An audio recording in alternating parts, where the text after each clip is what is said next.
চাপাটি ব্যবহার হয়েছে, মারা হয়েছে,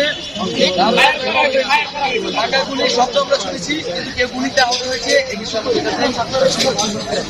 আমরা বিষয়টি খতিয়ে দেখবো। আপনাদের জায়গা থেকে যদি সঠিক ইনফরমেশন থাকে আমাদের যদি সহায়তা করবে।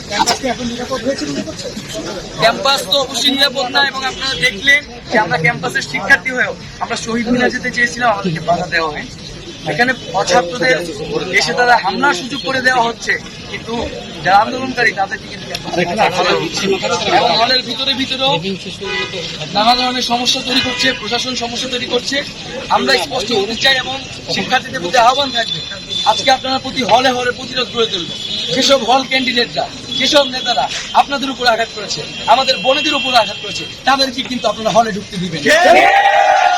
এই হল শিক্ষার্থীদের হল, এই হল শিক্ষার্থীদের হল, এই হলে কোনো ছাত্র কোন সন্ত্রাসীদের জায়গা হবে না।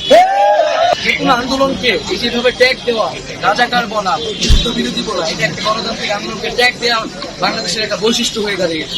সেই জায়গা থেকেই কিন্তু সরকারের জায়গা থেকে এই ধরনের কথা বলা হয়েছে, এবং এই আন্দোলনের সাথে কিন্তু রাজাকার শব্দের কোনো ধরনের সম্পর্ক নেই। এই সম্পর্কের সূত্রপাত কে ঘটিয়েছে? এই সম্পর্কের সূত্রপাত প্রধানমন্ত্রী ঘটিয়েছে।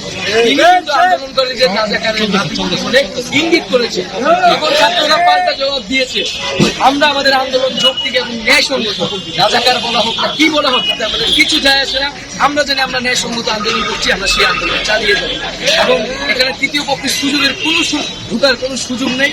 আমরা সবসময় বলছি শিক্ষার্থীদের একটা যৌক্তিক দাবি পূরণ করে দিলে এই আন্দোলন শেষ হয়ে যাবে। আজকের যে হামলা, সেই হামলা এবং প্রধানমন্ত্রীর বক্তব্যের প্রত্যাহার এবং আমাদের যে এক দফা দাবি কোটা সংস্কার, তার দাবিতে আগামীকাল বিকাল 3টায় সারা দেশের সকল ক্যাম্পাসে বিক্ষোভ মিছিল এবং সমাবেশ অনুষ্ঠিত হবে।